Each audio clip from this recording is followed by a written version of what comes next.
was it? Right? From babies to bombs, just another day at Lutheran Church of Hope. So good morning, everybody. My name's Andy, one of the pastors here, and I don't know how else you're supposed to segue between an adorable baptism and watching a movie like Oppenheimer, which we're going to talk about today as we kick off a new series. We are starting today, going to take 3 weeks and look at the films that are winning awards or moving audiences that are really rising to the top in terms of their impact on us as a society and bring the messages perhaps that we need to hear. It's called Faith on Film, and today we're, of course, starting with Oppenheimer, as you just saw. That's definitely an intense movie. There's an intense trailer there, and so as we get started today, as we look at this movie, just a little bit of a reminder, right? Number one, I'm sure that the sound system here is probably a little better than at home, but it's a great movie, all right? Especially when you watch scenes like that and you get to have the sound system here and the lighting and all that stuff with it. I mean, it's powerful, it's graphically represented well, the cinematography, the soundtrack is just incredible as well. But here's what I also want you to know about that movie, okay? As we get started watching this today, I'm not sure that movie is appropriate for everybody, all right? So this is what I just want to put out there as well. As we talk about these movies, the reason why we're talking about them is not just they won a bunch of awards, and Oppenheimer won so many. I think it was 7 Academy Awards this year, whether it was Best Picture, Best Director, Best Supporting Actor, Best Catering, I'm pretty sure, was on that list as well. I mean, just clean house, right? But we're watching it today not because exactly of how many awards it won, but the impact that it's had on people. Right? It brings us to a time and place in our society, and it brings a message that I think is as important as it has been in a long time. And so at a lot of our campuses today, we're given choice. What movie do you want to start with? And I thought, man, this is one that's worth beginning with today. And so do not leave here today and go home and think to yourself, well, Pastor Andy said our whole family should just get together and watch Oppenheimer, okay? That would not be a great idea. In fact, there's nudity in this film. There's, of course, violence and explosions, language, all those things. There's also, honestly, pretty graphic representations. Not over the top, but enough to get you go like, oh, I don't think that everybody should watch this movie. Just use discernment and caution, as you always do, I'm sure, with this. But the fallout of as these weapons are applied and as the brutality of war is depicted, right? As the brokenness of this world shows up in front of us on the screen, it's worth remembering Proverbs 4:23. It says, guard your heart above all else, right? And so just be praying about that. As you know, I oftentimes hear messages and people talk about movies. I'm like, oh, I should go check that out. If you're looking to connect honestly with the power that God has given us, even as you heard in that film, to destroy ourselves, right? And what do we do when we find ourselves, when we want the world to be black and white, right? We want the moral dilemmas of our day just to go away. We want decisions to be simple, and we want everything to be in this nice, neat box. What do we do when that happens in our life and we're forced to choose sometimes between the lesser of the two evils? Then this might be a film for you worth looking at today. I think it's worth certainly bringing in front of us today, because I think God has a powerful message for us. All right, so why does this movie win awards? Why is it something that's worth paying attention to? Well, it's because it reminds us of and takes us into an era of time, at least I didn't get to live into, which is the World War II era.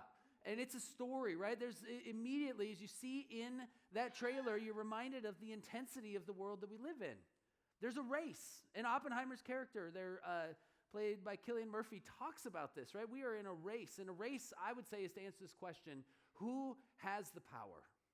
Right? Who has the power in the world? You see, you look at all the world leaders of the day. You got everybody from Hitler to FDR and Churchill and Stalin and Mussolini, right? The powers of the day. There are 2 competing visions for the future of the world.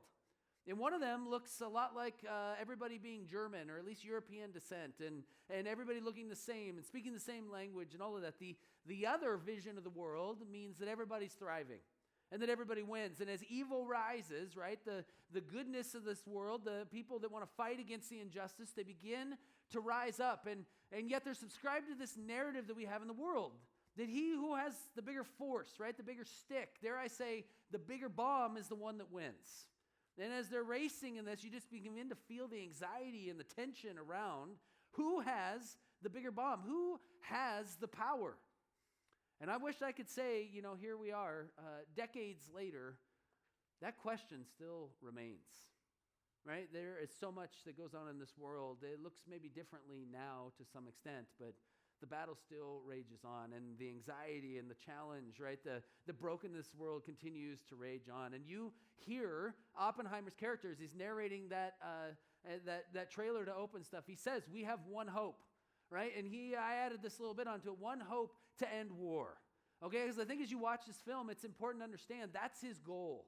In fact, he says in that trailer, what our work here is doing is to ensure a peace for all mankind that mankind has never known. And then his associate, Dr. Teller, says, yeah, until somebody builds a bigger bomb, right? Meaning there's a scope to this that's really challenging. But what they do in that moment, and this is where it gets, gray and not just black and white, right? They're building this bomb, and they don't know what it's going to become and what the long-term repercussions will be, but what are they supposed to do? Right? Germany, in fact, many of these scientists know each other because they all studied and were mentored by the same people together pre-war. They know what's available on the German side. And they know, based on what they're seeing in the news, in the world, in the theaters of war, what's possible. They know Germany's character and what they're going to do if they have this. So the race is on. And in that moment, right, they have to turn to what they know. They have one hope, but he doesn't say in this film, right, one hope in Jesus Christ. He says one hope in what? America's scientific innovation, in our ability to solve our own problems. That's why they get the greatest scientists of the world in the middle of the desert, so nobody knows about it, to create the biggest explosion, the biggest weapon, the most powerful weapon that humanity has known to date. And the crazy thing about it is in the 40s, with the pressure on and the multi-billion-dollar budget, even way back then, they do it. They create this, and this explosion is powerful. In fact, it's so powerful, they detonated 100 feet in the air, and even with that, it has instantly the effect. It melts the sand on the ground of the desert and turns it into glass. It vaporizes that structure, that metal tower that's there. The observers are 10,000 yards away, and they can feel the effects of this explosion 10,000 yards away. And so they look at it like, wow, we did it. This incredible scientific achievement. Just one problem. It doesn't solve the problem. It doesn't solve the problem. It solves a problem. In fact, this bomb is going to be dropped not once, but twice. First, to let everybody know, the world know we have this weapon. And twice to say, we're not afraid to use it. Right? Japan surrenders. The war is over. But then a whole new set of problems comes right on the map. In fact, just years later, because the fear does not go away, the U.S. continues its weapons program at Los Alamos. And eventually, they create the hydrogen bomb, only 2,000 times stronger than the Los Alamos blast, known as the Trinity Project. Right? 2,000 times stronger in just a couple years. They have this scientific innovation. What do you think that does to the other side? And all of a sudden, Oppenheimer finds himself again in this kind of tormented position where he's saying, well, we just achieved this great victory, but at what cost? Eventually, ahead of making the bomb, one of the mentors that Oppenheimer has shows up. He's been under Nazi occupation in Denmark. He's not able to get out. Eventually, the U.S. rescues him and brings him to help Oppenheimer. But when he shows up, he's got a different message for him. He understands not just what's happening in this project they're working on, but he's beginning to understand the consequences. As you watch this, think about the world that we live in. And think about how frustrating it is when we solve one problem. Sometimes it seems it's not enough. In fact, it opens the door.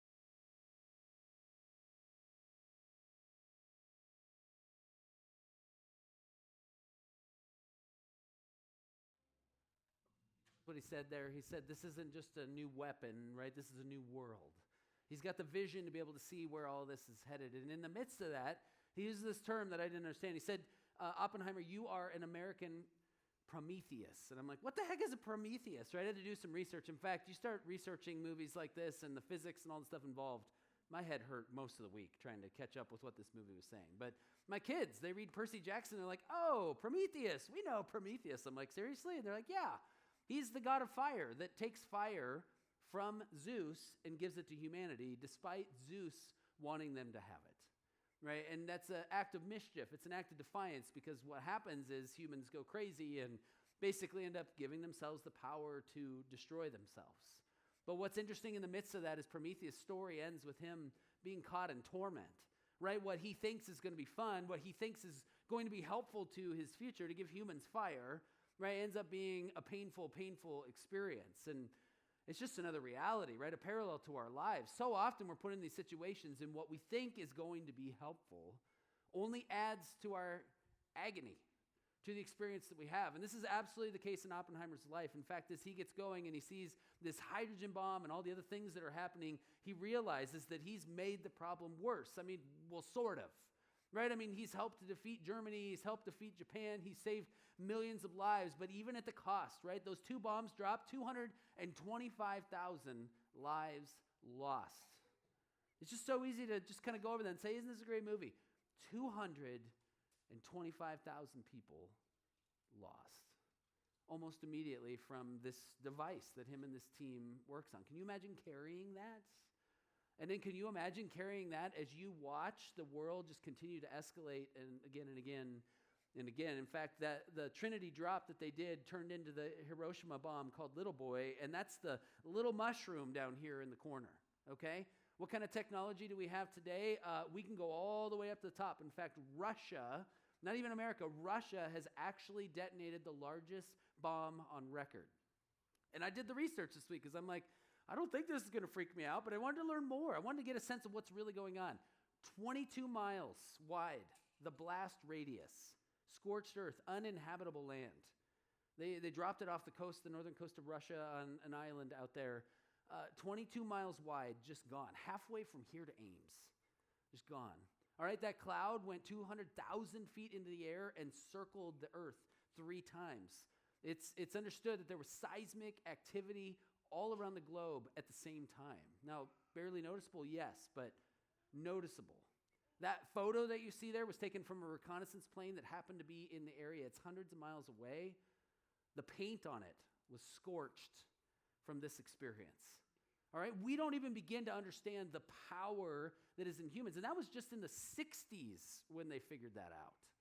And then all of a sudden we started to say, wait, maybe we better do something about this, right? And you can make a case like, did we do the right thing? And should we have dropped a bomb? And should we have invented this thing? Whatever, but then there's this war going on. You can go round and round and round on all that stuff. What I want us to understand today is that in the midst of our challenge, right, of understanding in this fight for who's in control, the best wisdom in the world was not able to help us get to the peace that we long for. It wasn't enough. Instead of getting peace, right, you end up with magazines that offer do-it-yourself bomb shelters for $200, right? I didn't grow up in that world. I'm a child of the 80s. I mean, I remember sitting in my dad's truck and listening to the radio as they were talking about Reagan and the wall coming down. I'm like, why is there a wall? What's all this stuff, right? I didn't have to grow up in this kind of fear, but many did. And if you really want to struggle to sleep at night, you just spend a little time with this chart up here in the upper left-hand corner and understand how many nuclear warheads exist in the world today and who has them. You start looking at it, it's easy to say, yeah, okay, like I trust people. And you're like, oh, but man, you get that kind of power and influence on the world, you start to question that kind of stuff a little bit, right? Oppenheimer wanted peace, and he did his best to get it, and he solved some of the problems, but he opened the door to new ones. At the end of the day, it wasn't right enough. He had the best of intentions, but he brought to it the deadliest of solutions. And again, you could debate, but what I want us to understand is it wasn't enough. In fact, this is why Paul, as he's preaching in the first century to the Corinthian church on the shores of the Mediterranean, just around the corner from Athens, who's very proud of themselves and all the intellectual horsepower they have in their community. I mean, it is a trading post of trading posts in the world as Paul understands it. He comes to them knowing what eventually Oppenheimer figured out. The wisdom of this world is foolishness. Foolishness to God, anyway. How could Paul say something like that, right? Where does he come? Well, the reality is that Paul understands something much different than maybe the human mind is prone to believing. I mean, for Paul, he doesn't look at the hurricane. He looks at the God who created the earth, the planet, all the forces that create that hurricane. And we're called to do the same in our lives, right? Not just to look at what's in front of us, but to understand that the God of the universe, he's the one that has the power. I mean, you want to talk about power. Did you watch the news this week? Did you see all the different forces and all the different things going on? Did you see the panic as people were preparing for this thing of force to come in? And why people still live in Florida, I'm trying to figure that out sometimes. Right? It's a nice place to visit, but man, I wouldn't want to hold an insurance policy in that state. But there's something larger out there, right? Hurricanes come from somewhere. And for Paul, that's what he chooses to focus on. That's what he anchors his hope in. And this is manifest in Jesus' own words. After he's been raised from the dead, right? The world laughs at the cross. The world laughs at Jesus as right, the King of the Jews, they put it to label him on the cross. It's all sarcastic, right? They're spitting on him. They're taking his clothes. They're gambling. They're doing all these things. Why? Because they're like, look at your God. Look what's happening. But 3 days later, Jesus shows up. And he says, surprise, it's me. And immediately he utters these words to his disciples who are hiding behind locked doors. He said, you don't understand. That grave, it's empty over there. I'm right here with you because I have been given all authority in heaven and on earth. And it's not just in Jesus. It's not just in Creator God bestowing everything into Jesus. Even before Jesus' time, the author of Chronicles, First Chronicles says this, yours, O Lord, is the greatness, the power, the glory, the victory, and the majesty. Right? Everything in the heavens and the earth is yours, O Lord. And this is your kingdom. Right? This planet that you created, God, we know that you are bigger than this, right? Look at this. We look at the things that happen, the hurricanes and the bombs and all the power and the energy. And man, we think, where did that even come from? Right? God's even bigger than that. But we're never going to be able to understand it. But it doesn't change the fact that it's true that this world is God's kingdom. He's got more power than we're ever going to understand. But you know what's the craziest part of me in this whole thing? God, the creator, with all authority in heaven and earth, what does he do when he creates the world? He gives us power and authority to influence and help him write the story. All right, can you trust us? Genesis chapter 1, verse 28. God's created the world and all that takes place. And once he's done that, in verse 28, he says, all right, multiply, right? Fill the world. Be fruitful and multiply. Also, govern this thing. Right? I'm giving you the power and authority to shape the world that you live in.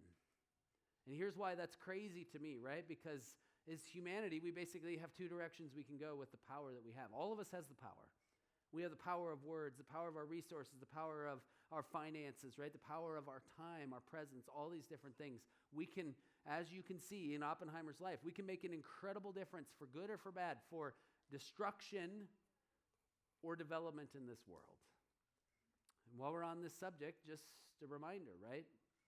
You want to make a difference in this world. You want to use your power for development instead of destruction. This is just one of millions of opportunities because the world is not what Oppenheimer longs it to be, and neither the God of the universe. If you want to give, give. There's no pressure, right? We give because God leads us to give out of generosity and overflow. It's up to you. But we have those choices every day, destruction or development. And well, what defines the direction that we go? What is it that leads us and guides us? I would argue that it's wisdom, that it's the wisdom of the world. And there are so many different ways that God's wisdom shows up, including this example I saw this week in Florida. As you watch this, think, man, human beings are pretty creative.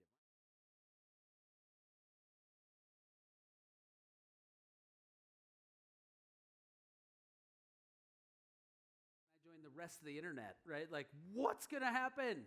And the good news is I looked on the internet again, right? We found it held, right? His ingenuity, it saved the day. Now, here's the thing. All the other houses in the neighborhood that weren't strapped down also survived.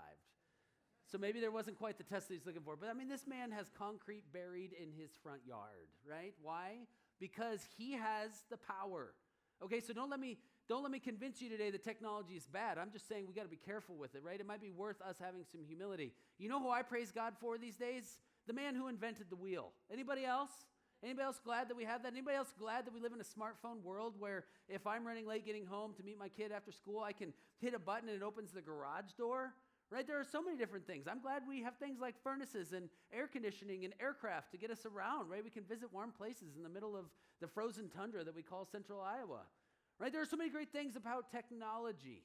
And this guy is just reminding us that we have the power to be able to do that. But also, let's not forget about the other side of the coin. So often in our lives, not only do we have this power, I mean, we do things that are great, but sometimes we blow the stuff up as well. What is it for you most recently where you found yourself taking your ability to have an impact on other people, or to allow the great things about this world to have an impact on you that was explosive, right? That felt like it was a hurricane coming through your life and the devastation was there. There's so many different examples, different things of this. I mean, whether it's car crashes, right? Whether it's alcohol, whether it's the things that we choose to watch on our phones, especially late at night when nobody else is watching, right? All these things have the potential to blow up, especially our relationships. It just seems so often that it's the people that love us the most that get the most hurt by us. But I also put this picture of a garment up here because one of the things I stumbled onto a couple weeks ago reading a different book for a different topic was just the impact that our clothing choices has on the world around us. You might be like, what, like a fashion sense? Like, what are we talking about here? I'm talking about the way our clothes are manufactured. Not that long ago, it used to be a double-digit percentage of most of our budgets went to clothing because clothing was expensive, because clothing was durable. It was lasted a long time, and clothing has changed considerably. Why? Well, because we found cheaper ways to make it. Well, okay, is that technology, machines? What is it? No, it's taking advantage of people. In fact, this chapter of this book I was reading went in and did some of the recent research and talked about in a country like Bangladesh. Right? You wonder why our clothes are so cheap and on sale and cool. Look at this sale I got. 58 cents an hour is what the average textile manufacturer employee makes in Bangladesh.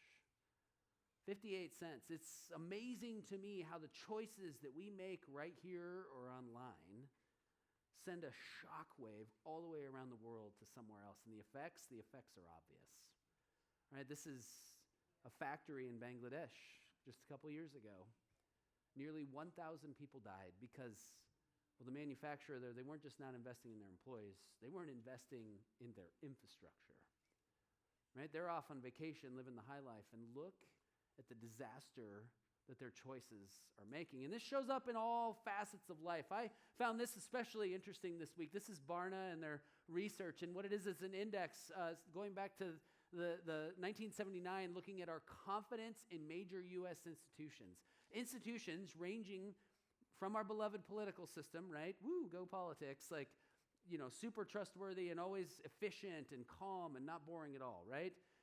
All the way to institutions like marriage and higher education, including institutions like the Church of Jesus Christ. And as you put all these together, look at what's happening in this world, right? Trust is eroding. Why? Because again and again and again, we lean on our reason and our intellect. We lean on our confidence in our institutions that as human beings, right? We have what it takes to solve our own problems, but look at what's happening. And so often, as this builds over time, now we've even found ourselves in a new era, all right? And it's called the crumbling of modernity. You might have heard the phrase, it was really big in the church about a decade ago, oh man, we're living in a postmodern world. I'm very postmodern. It's like, what does postmodernism even mean? It means that we're done with modernism. And what do you need to know about modernism? It's an era of time, beginning with the Enlightenment. If you really want to nerd out on this stuff, you can read about it. In the Enlightenment, this belief became rampant that if human beings, right, if we can just research the right experiences and collect the right information and put our heads together, we can solve the problems. And eventually we can get to a place on this planet where because of human triumph, we're going to not have to worry about any of these problems anymore. We're going to get to the Tomorrowland that Walt Disney dreamed about when he was building Epcot, right? This place where everything is great all the time. You know what came along and smashed that idea to smithereens? Not one, but 2 world wars, where half the time it was the intellectual property of that research and those thinking and ingenuitive minds that wreak so much havoc. So much so that now we move to postmodernism, and there are many people in this world that say, I don't even believe in absolute truth anymore. There is no right and wrong because they're carrying in their bodies the trauma of the last 500 years, all the way into today, of institution as human idea after human idea falls short. Why? Because we don't have what it takes. We are not the creator and the designer. We got to look somewhere else for that. That's why Paul says to these Corinthians, and he says to us today, man, if you think you're going to be able to do all this on your own, stop deceiving yourself. Right? You make no mistake. We have power and we have agency in this world, and we're called to give Jesus our best, and we're called to have a faith that seeks understanding, and science is a good thing. We are not a church that says faith is good and science is bad. No, it's all good. One answers the who, the other one answers the how. But let us not forget where our limits begin and where God picks up the slack for us. It's why Paul's going to say to these Corinthians, if you think you're wise by the world's standards, then you need to become a fool. That's the only way you're going to become truly wise, is to understand that you don't have it figured out. What does he mean by fool? He says, well, as I would define it, one who fails to fear God, right? Somebody who doesn't respect his rules of reality. And one of those rules of reality is that we are a creation, not the creator. We're not God. And when we try and step into God's lane, if we try and take on his job to solve all the world's problems, we're going to fall short. It's why Solomon and all of his expertise on life, why he writes in Proverbs, right? You want to know where to begin? The fear of the Lord, right? Having a fear, like what does fear mean? An awe, right? Understanding how big God is. Again, that he's bigger than any hurricane, that he's bigger than any bomb that can go off on this planet. God's bigger than all of that stuff. If we see God in some minuscule way that we're even able remotely as humans to be able to see that, it will change the way we live our lives. Seeing God, that is the foundation of wisdom. But what does the world that we live in say? The world shakes its head at the cross of Jesus Christ. There's your God dying, right? You're saying that I'm supposed to lay my life down? That's where the power comes from, right? In that moment, what did God respond with when the world was shaking its head at the cross? It reminded us with a powerful message. There was a bomb, so to speak, that went off in a tomb that sent a shockwave around the world again. And it reminded us that God has all the power that we need, right? But we find ourselves, right? Again, God, this world shakes its head at the cross, and God's wisdom and God's understanding. You're saying that I'm supposed to love my enemies? How could that possibly lead to anything good? Right? What is like, I'm going to forgive as the Lord has forgiven me? What on earth does that look like? Where do we go, right? When we are wrestling with whether or not we should give in to the temptation to do the opposite of what God says. If we should follow the world's wisdom, where do we go? We remind ourselves that God has all the power that we need. Let's just say, hypothetically, you want to double the size of a church building, of a wonderful congregation in the city of Grimes. Because on Wednesday nights, you don't even have half of the space that you need to love the teenagers the way they deserve to be loved in church community. We are getting ready to put small groups in bathrooms. That's where we're at. I've got 13 people on our staff in about double the size of your average dorm room, all trying to work. And it's affecting the way that we're able to do ministry. Can we stay here for a while? Yes, the Saturday night service really helped. But as the city grows, and you know what the forecasted growth around here, the wisdom of both the world and God is saying, we need to be ready, right? And so that's no big deal, right? We just need to raise $5 million. Okay. And I don't know what's going on with the technology, but somehow I'm starting to get Facebook ads and even emails about how to do capital campaigns. I'm like, what is happening right now? This is creepy, right? This new technology, what are we doing with that? And here's the message that I'm getting. Oh, as a pastor, you can't just take care of this on your own. You got to hire us, right? You got to get out there. You got to bang on doors. You got to wine and dine people. You got to impress them. You got to spend extra time on your sermons. You got to take them to the highest of heights. You got to impress them and win them over. That's your strategy for raising the money you need to do what God's called you to do here. You know what Hope's strategy has been for 30 years now? This will be campaign. Almost all of our campuses are going to be doing this together in November. You know what the strategy is? Remember who God is. Remember what he's called us to. And celebrate what he's calling us to do to join him in what he's already doing. And then pray about it. And stand back and trust the God of the universe. Easy to say. At least for me, really hard to believe sometimes, especially when you have no experience raising any kind of capital other than spiritual. Where do we go in those moments when we find our limit? We remind ourselves of the shockwave that happened several thousand years ago that told us all we need to know, that God has the power that we need. One more way to look at this, the most haunting image in this movie, Oppenheimer, for me, is simply this. It's the moment after the buttons got pushed and the guys with the keys on the lanyards and whatever do all the stuff and send off all the missiles. It's the moment when the world is about to be destroyed, but it hasn't been yet. Can you imagine the terror in the midst of that? And when you begin to do the research and you realize how many different ways this is actually possible, I mean, this movie is not messing around, right? We have the ability to destroy ourselves. And when you look at what's happening in the world, you can begin to see how something like this may happen. In fact, the closing of the film looks like this. And yet God comes and says, let's not worry. Let's take care of people. Let's find and pursue peace through conversation and diplomacy. Let's not keep building bigger bombs. It's easy to shake your head at that. But when you can't sleep at night because you wonder about all the things, and it's not just nuclear weapons, right? It's the technology. Emerging generations are essentially guinea pigs on what smartphones, the internet are doing to their brain. We think about the people that are struggling with mental health and battling all the different things. The friends we know with cancer, all these different things, right? When the brokenness of this world comes and throws the threats that it wants to bring to us in the midst of our faces, where do we go? We go back to that empty tomb thousands of years ago and we remember that God has all the power that we need. We remember that we can trust our Creator. That's why Solomon, again, the smartest man who ever lived, known for his wisdom throughout the centuries, just boils it down to this. Trust in the Lord with all your heart. Do not depend on your own understanding. Use your understanding. Your understanding is there for a reason, but don't depend on it solely. Seek his will in all you do, and he will show you which path to take. James says it like this in the New Testament. If you need wisdom, and we all do, especially this guy, ask our generous God, he says. Don't keep doing it yourself. Stop deceiving yourselves. You need God's help in your life. Whatever the thing is you're trying to overcome today, stop deceiving yourself. Ask our generous God because he has all the power that we need. As I wrap this up, I was trying to think all week how I could do some sort of explosion in this room and not set the fire alarm off to demonstrate the power.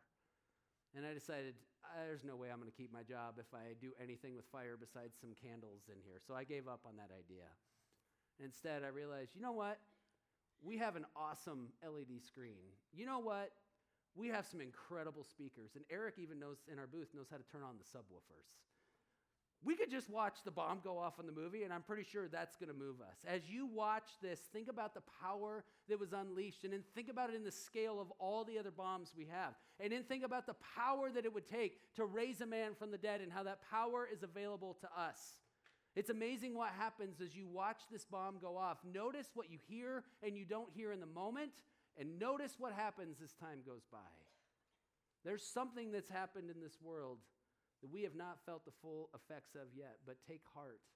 It's on the way. As you look at the power in this clip, think about the power of the God of the universe.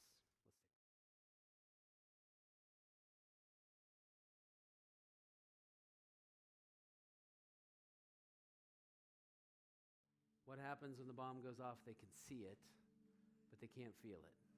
They know that something has happened over there, but it's going to take a while for it to get to them. And the same is true for us with the power of Jesus Christ, with his death and resurrection. We know what has happened in the tomb. We know that it's empty. But is his full power, has it made its way to us? No, not yet. We wait for that to happen. And when it comes, everything changes. So what in the meantime, what do? We keep going back to this idea that God has all the power that we need. And I did some more research this week. I'm like, how can we begin to get an understanding of the power that God has? I think if we look at what he's already given us, then we can understand, right? And let's not talk about nuclear bombs. Let's talk about the sun, right? That large thing that blinded us this morning, the thing that brought the heat to us, that helps our plants grow, keeps us alive, does all those things. That sun, how much power is in that? I did a little research this week, and I had to write down and put it in the front of my Bible because I wanted to make sure that I got this right. You take that largest atomic bomb that was on that screen, that thing that was huge, right, that could vaporize whole islands. And in one solar flare, it is estimated that in the sun, in one solar flare, that 10 billion with a B, 10 billion of those atomic bombs goes off every second. That is how much energy, that is how much power the God of this world has. Yet we live our lives, we look at the things that are coming at us, we look at the threats and the enemies, and we ask ourselves, who has the power? We think we do. We can just show up, right? We'll figure this, we'll solve our problems, and God's given us the ability to do that, but we have to stay humble in it. Because here is this God that creates this thing that launches billions of atomic bombs every second. You and I, on our best day, what do we show up with? Probably something that looks, I don't know, a little bit like this. Happy birthday, everybody. The reality is, it's not even close. So the reality, I think the choice is, if we want to find ourselves developing the world around us and using our power for good and not being forced into the destruction of this world, then I think our best option is to run to him. It's to run to the God that is so powerful and yet, well, that was weird. At the same time, just keep showing up in all sorts of unexpected ways. Is it a trick handle? Did my kids mess with me today? I don't know. They didn't do that all the other services.